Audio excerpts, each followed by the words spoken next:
হঠাৎ করে আওয়ামী লীগের মিছিলের সংখ্যা অনেক বেড়ে গেছে, মিছিলে উপস্থিত লোকের সংখ্যা অনেক বেড়েছে।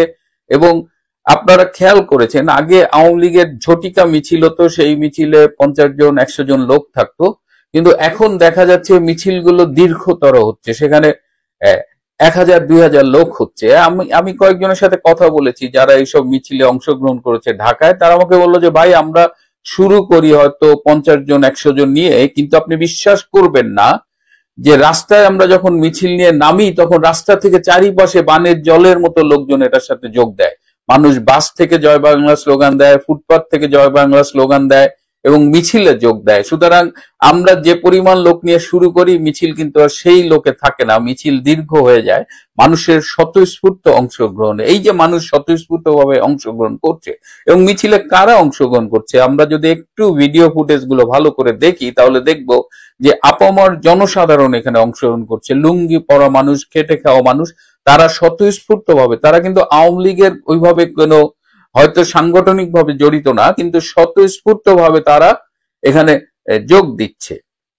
সো এই যে স্বতঃস্ফূর্ত ভাবে মিছিল বাড়ছে এবং দেখা যাচ্ছে আইন শৃঙ্খলা বাহিনীর লোকজন আশেপাশে দাঁড়িয়ে আছে, তারা কোনো রকমের বাধা দিচ্ছে না। তো এই সব মিলিয়ে সরকারের মধ্যে একটা ব্যাপক ভীতির সঞ্চার হয়েছে। এই ভীতির প্রেক্ষিতে গতকাল যমুনায় একটা হাই লেভেল মিটিং হয়েছে, যেখানে 10 জন উপদেষ্টা উপস্থিত ছিলেন। প্রধান উপদেষ্টা ছিলেন, আমাদের স্বরাষ্ট্র উপদেষ্টা ছিলেন, আমাদের আরো কয়েকজন, মোট 10 জন উপদেষ্টা ছিলেন। এখানে পুলিশের আইজি ছিলেন, আরো ডক্টর ইউনূসের বিশেষ সহকারী ছিলেন, সামরিক উচ্চপদস্থ কর্মকর্তাও ছিলেন। এবং সেই বৈঠকে, গতকালকের বৈঠকে এই আইন শৃঙ্খলা পরিস্থিতি নিয়ে ব্যাপক আলোচনা হয়েছে। এবং একটা জিনিস খুব লক্ষণীয়, সেই মিটিং এ উপস্থিত ছিলেন এই এমন একটা সূত্র আমাকে জানিয়েছে যে ডক্টর ইউনূসকে গতকাল এই বৈঠকে খুব বিমর্ষ অবস্থায় দেখা গেছে। সাধারণত তিনি এত বিমর্ষ থাকেন না এবং তার যে সিগনেচার স্মাইলটা, মুখে একটা হাসি লেগে থাকে, এই হাসিটা বেশ কয়েকদিন ধরে তার মুখে আর দেখা যাচ্ছে না। এবং উপদেষ্টারাও কিন্তু গতকাল বেশ ক্ষুব্ধ ছিলেন, তাদের কথাবার্তার টোন ডিফারেন্ট ছিল। তারা বলেছেন যে এইভাবে যদি আইন শৃঙ্খলা রক্ষাকারী বাহিনী ব্যর্থ হয়, তারা যদি দেশের আইন শৃঙ্খলা রক্ষা করতে না পারে, তাহলে আমাদের নিরাপত্তা কে দেখবে? মানে উপদেষ্টারা নিজেরাই তারা জিজ্ঞেস করছে এবং এই নিরাপত্তা নিয়ে অনেক কথা হয়েছে। একজন উপদেষ্টা খুব ক্ষুব্ধ হয়ে বলেছে যদি আইন শৃঙ্খলা রক্ষাকারী বাহিনী নিরাপত্তা না দিতে পারে তাহলে দরকার নেই, আমার নিরাপত্তা আমি নিজেই ঠিক করে নেব। তো এরকম সেখানে, এবং দু একজন উপদেষ্টা মানে ক্ষোভ জানিয়েছেন এ কারণে। এবং আমি খোঁজ নিয়ে জেনেছি বেশ কিছু উপদেষ্টা অনেকদিন ধরেই কিন্তু পদত্যাগের জন্য তাড়া দিচ্ছিলেন এবং তাদের কেউ কেউ বলছেন যে ডক্টর ইউনূসের জন্য আমরা এই বয়সে এসে কি এমন বিপদে পড়লাম, এখন কোথাও যেতে পারছি না। তো এই অবস্থায় গতকাল এই মিটিং এর ভেতরেই বলা হয়েছিল এই যে মিছিল যায় সেখানে এই মিছিলগুলো ঠেকানো যাচ্ছে না একদম হুটহাট করে, এবং এই মিছিলের সংখ্যা আমি আগেও বলেছি যে বাড়ছে, সারা দেশে মিছিল হচ্ছে। তো সেখানে যে উচ্চ পদস্থ সামরিক কর্মকর্তা যিনি ছিলেন তাকে বলা হয়েছে যে এই মিছিল কেন ঠেকানো যাচ্ছে না। তিনি খুব স্পষ্ট করে বলেছেন যে রাস্তাঘাটে এইভাবে মিছিল ঠেকানো সেনাবাহিনীর কাজ না, এটা সেনাবাহিনী করতে পারবে না। তো এই উত্তরটা শুনেও ইউনূসগং বেশ ফ্যাকাশে হয়ে যান। তো এই গতকালকের মিটিং, এবং দেখবেন যে মিটিং এর পরে অ্যাজ ইউজুয়াল সেই ডাস্টবিন শফিক একটা প্রেস ব্রিফিং করেছে, এবং সেই আমি অনেকবার বলেছি যে এই প্রেস ব্রিফিং এ যে কথাগুলো বলা হয় তার অধিকাংশই উপদেষ্টা পরিষদের বৈঠকে আলোচিত হয় না। এই প্রেস ব্রিফিং এ তারা নিজেদের মনের মাধুরী মিশিয়ে জাতির উদ্দেশ্যে কিছু মিথ্যে তথ্য পরিবেশন করেন, সেইভাবেই তারা মিথ্যে তথ্য পরিবেশন করেছেন। কিন্তু গতকালকের মিটিংটা আদৌ খুব ভালো হয়নি।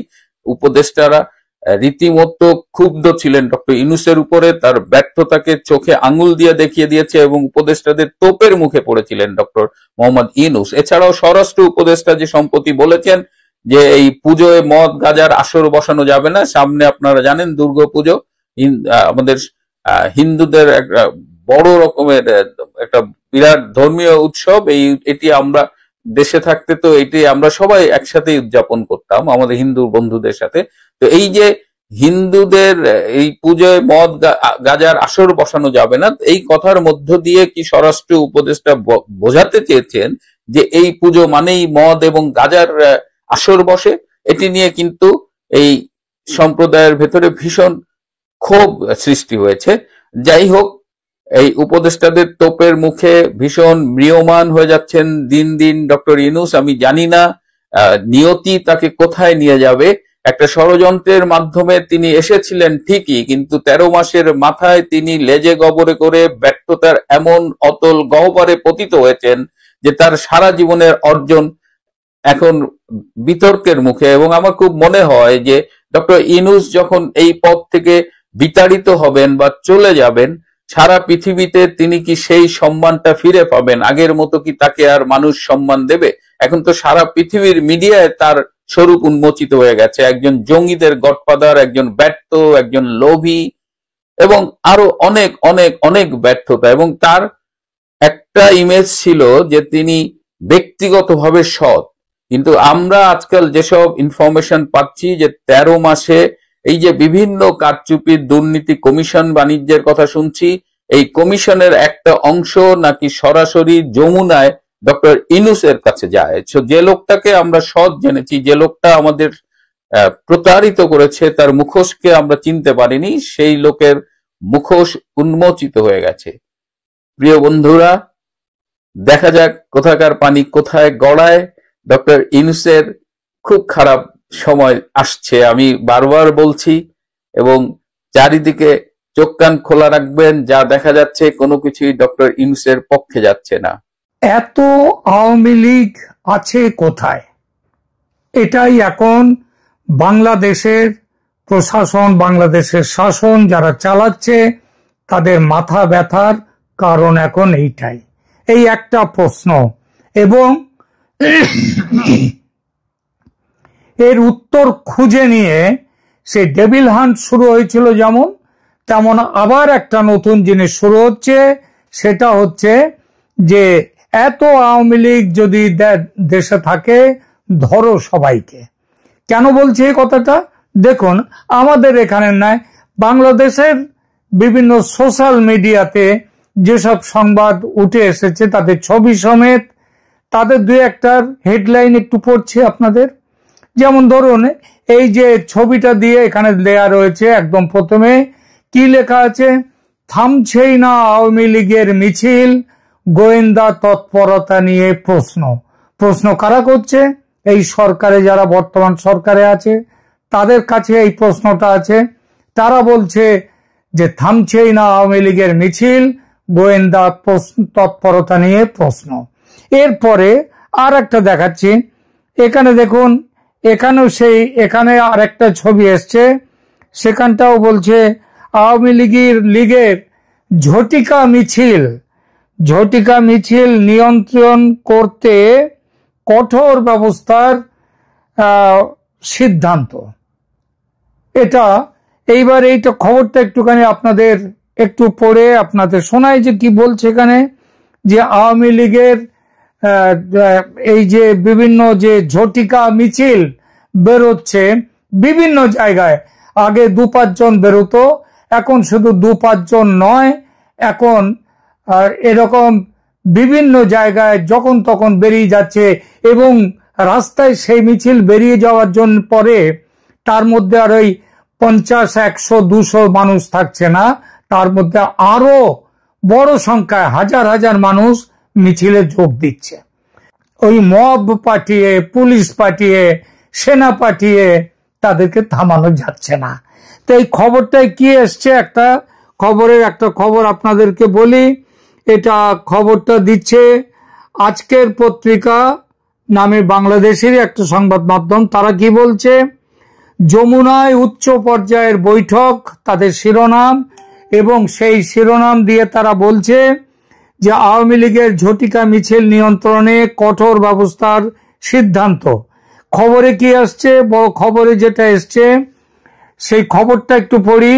খবরে বলা হয়েছে, এই ছবিটাও দেখুন কিরকম সবাই একেবারে কঠোর সিদ্ধান্ত নেওয়ার জন্য আওয়ামী লীগের বিরুদ্ধে কিভাবে বসে আছেন, ছবিটাও একটু দেখে নিন।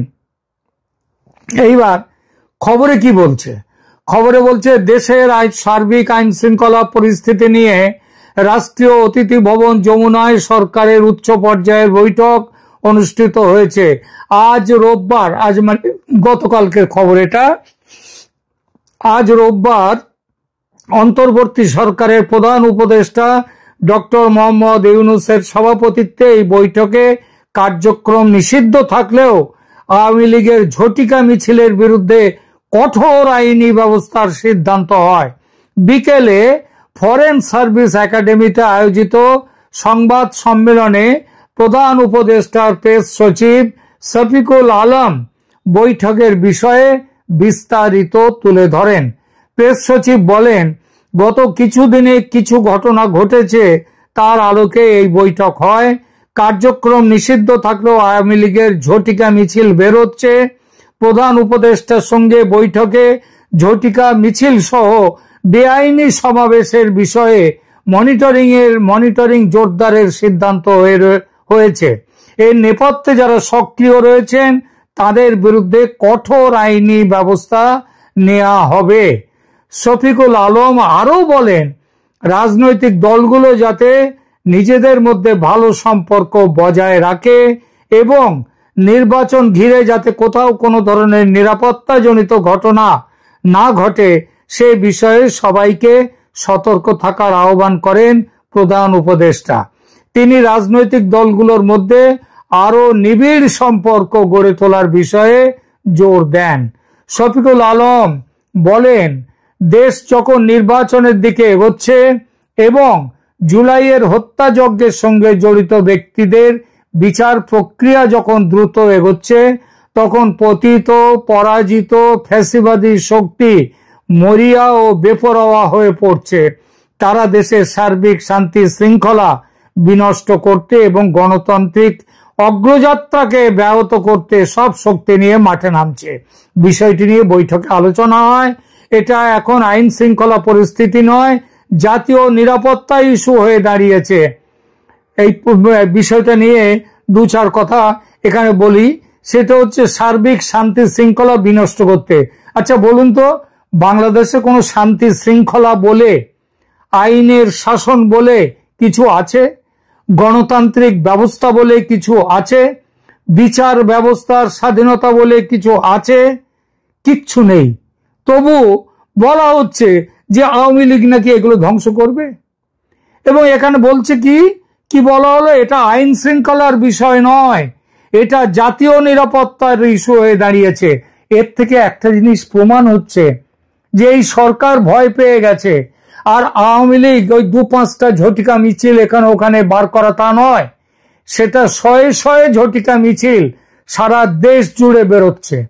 এবং তার ফলে এরা এখন কি করছে, কি করবে, এটা এখন আইন শৃঙ্খলার প্রশ্ন বলছে না, বলছে এটা হচ্ছে জাতীয় নিরাপত্তার ইস্যু। যেন আওয়ামী লীগ দেশটাকে দখল করলে দেশের জাতীয় নিরাপত্তা সেটা বিঘ্নিত হবে। প্রেস সচিব বলেন, আবার খবরে আসি, প্রেস সচিব বলেন, ক্রমাগতভাবে নিরাপত্তা পরিস্থিতি মনিটর করার জন্য নিরাপত্তা বাহিনীর মধ্যে সমন্বয় বাড়ানোর কথা বলা হয়েছে এবং যে কোনো পরিস্থিতি মোকাবিলায় প্রশাসনকে আগাম প্রস্তুতি রাখতে হবে। এর পাশাপাশি ডাকসু নির্বাচন যাতে ওই ঢাকা ইউনিভার্সিটির স্টুডেন্টস ইউনিয়নের যাতে শান্তিপূর্ণ উৎসব মুখর পরিবেশ হয়, সেজন্য বিশ্ববিদ্যালয় প্রশাসনকে সর্বাত্মক সহযোগিতা দেওয়ার নির্দেশ দিয়েছেন প্রধান উপদেষ্টা। সম্প্রতি রাজবাড়ির ঘটনার বিষয়ে প্রধান উপদেষ্টার উপপ্রেস সচিব আবুল কালাম আজাদ মজুমদার বলেন, এ পর্যন্ত 7 জনকে গ্রেপ্তার করা হয়েছে। এই 7 জনের মধ্যে অন্তত 2 জন স্থানীয় আওয়ামী লীগের রাজনীতির সঙ্গে জড়িত। ভাষাটা লক্ষ্য করুন, 7 জনকে রাজবাড়ির ঘটনায়, ওই মিছিল সংক্রান্ত ঘটনায় 7 জনকে গ্রেপ্তার করা হয়েছে। এই গ্রেপ্তার 7 জনের মধ্যে 2 জন হচ্ছেন আওয়ামী লীগের কোনো নেতা নন, তারা সাধারণ কর্মী, সাধারণ মানুষ এবং আওয়ামী লীগের রাজনীতির সঙ্গে জড়িত। তারা কেউ দলের সদস্য সম্ভবত নয়।